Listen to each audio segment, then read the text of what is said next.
And we start with my morning must-read on the lasting legacy of the ruckus over the Reinhart-Rogoff debate.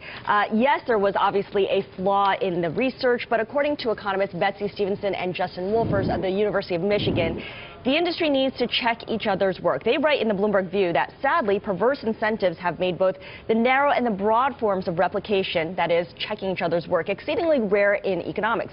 As a result, we don't actually know how reliable most economic studies are. This is an important point, especially as so many politicians have seized upon these works as justification for their policy. I had lunch last week with Stephen Hanke of the Johns Hopkins University. He said precisely the same thing.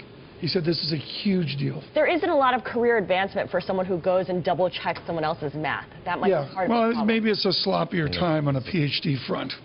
What do you have this morning? I'm focused on the immigration debate. It just took a little twist and turn when the Heritage Foundation, the conservative think tank led by Senator Jim DeMint, of course, has come out and said it's going to cost too much in the way of Social Security and Medicare and Medicaid if we grant all of those illegal immigrants citizenship. Well, Washington Post editorial board and a number of other groups come out against the Heritage, saying they failed to take into account the effects of federal revenue as workers emerge from the shadows to start businesses, travel without fear of arrest and deportation, earn higher wages, and contribute to job creation. I would say this is the main critique of this argument that the Heritage is posing on cost, that the economic benefit in terms of wages and everything else, entrepreneurship, is going to certainly outpace the cost to social programs.